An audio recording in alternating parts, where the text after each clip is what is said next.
कोई तो अपने पूरे बल में बड़े चैन और सुख से मर जाता है, कोई तो अपने पूरे बल में, पूरे आयु में बड़े सुख और शांति के साथ जी कर वो मर जाता है।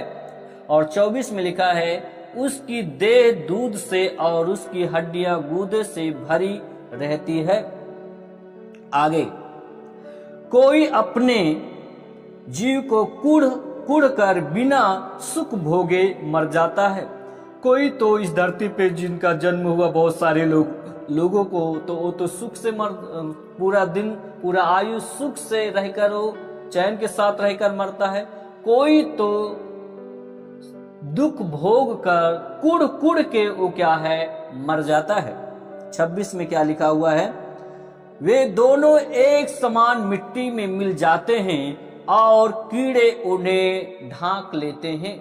26 में क्या लिखा, वे दोनों जो सुख भोग कर पूरा आयु को मरा है वो भी, और जो कुढ़ कुढ़ कर पूरा जिंदगी जीकर मर गया, वो दोनों क्या है, एक समय मिट्टी में क्या है, मिल जाते हैं।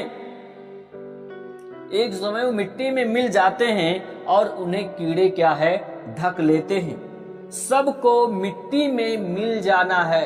कहां पे मिल जाना है? सबको मिट्टी में मिल जाना है। सबकी लाशों में कीड़े पड़ जाएंगे। ऐसा नहीं है कि उसकी अमीर वाले जो मरेगा तो उसकी लाश में कीड़ा नहीं पड़ेगा, गरीब जो मरेगा उसके लाश में कीड़ा नहीं पड़ेगा। दोनों की लाश में क्या है, कीड़ा पड़ जाएगा। और याशायाह इस बात को भी बताता है 14:11, आखिर में हर इंसान के नीचे कीड़े होंगे और ऊपर केचुए होंगे। इस शरीर में हमारी आत्मा सफर कर रही है। अब इस बात को आपको समझना है, दोनों लोग जो सुख भोग कर मरा और जो दुख भोग कर मरा, ये दोनों लोग मरेंगे और 6 फीट के गड्ढे में जाएंगे और कीड़े उसको खा जाएंगे। कीड़े होंगे हमारे शरीर से और केचुए भी होंगे। इस शरीर में हमारी आत्मा क्या है? अब इस बात को हमें समझना है कि इस शरीर में हमारी आत्मा क्या कर रही है? सफर कर रही है। क्या कर रही है? सफर कर रही है। मेरे प्रिय मेरे भाई बहन, हमारी आत्मा क्या कर रही है? जवाब दीजिए। इस शरीर में हमारी आत्मा, बोलिए, सफर कर रही है। अब ये कितने दिनों का सफर है, हम वचन में सीखते हुए चलेंगे। जी हाँ मेरे प्रिय मेरे भाई बहन, अब इस बात को आपको सोचना है। हमारी इस शरीर में हमारी आत्मा क्या कर रही है? सफर कर रही है। और जब सफर पूरा हो जाएगा तो एक दिन इस शरीर से आत्मा निकल जाएगी। जब ये शरीर में जो आत्मा सफर कर रही, तो जब हमारी सफर जब पूरा हो जाएगा तो इस शरीर में से हमारी आत्मा क्या हो जाएगी? निकल जाएगी और इसको 6 फीट के गड्ढे में जाना पड़ेगा और कीड़े की हम खुराक हो जाएंगे, कीड़े की खुराक बन जाएंगे।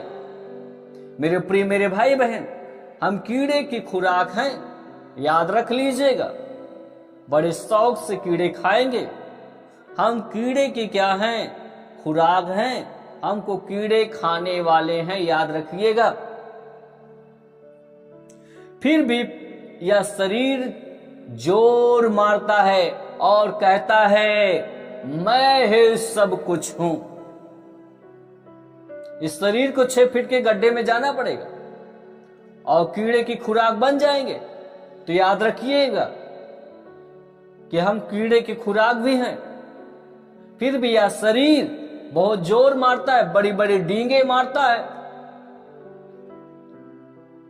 हम बड़े घमंड के साथ बहुत कुछ अन्याय कर जाते हैं, जिसको जैसा जो चाहे वैसा कर जाते हैं। बड़ी बड़ी डींगे मारता है, कहता मैं ही सब कुछ हूं, मेरी सुनो, मेरी ओर ध्यान लगाओ। आत्मा कुछ भी नहीं है। यह शरीर आत्मा से क्या है? लड़ाई लड़ता है।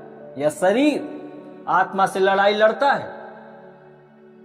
परंतु शरीर को समझना है कि मैं शरीर नहीं, मैं आत्मा हूं। शरीर को इस बात को समझना है, मैं शरीर नहीं आत्मा हूं, और मेरी यह आत्मा या शरीर में सफर कर रही है। मेरी यह आत्मा शरीर में सफर कर रही है। जब मंजिल आ जाएगी तब आत्मा निकल जाएगी। यह बात शरीर को पूरी तरीके से समझना चाहिए। यह बात कभी शरीर जो है समझता भी नहीं है, नहीं समझ में आता है। कभी कभी थोड़ी देर के लिए शरीर को समझ में भी आ जाता है, लेकिन फिर भी ये भूल जाता है, पुरानी हरकतें फिर करने लगता है। इस शरीर को समझना चाहिए कि मुझे मरना 6 फीट के गड्ढे में चले जाना है। हमारी आत्मा इस शरीर में सफर कर रही है, इसको समझ में आती नहीं है।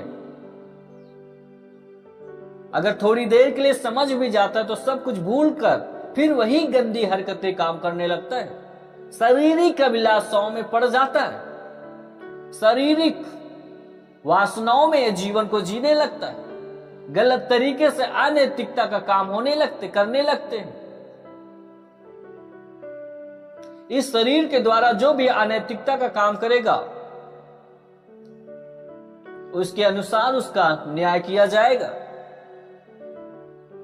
इस शरीर से जो आप गलत काम करोगे वो आत्मा में तुम्हारे छप जाएगा। याद रखिएगा मेरे भाई बहन, अगर इस शरीर से आप सही काम को करेंगे तो आपकी आत्मा में वो सही चीजें प्रिंट हो जाएगी। बुरा करोगे तो बुरा प्रिंट हो जाएगा, याद रख लीजिएगा।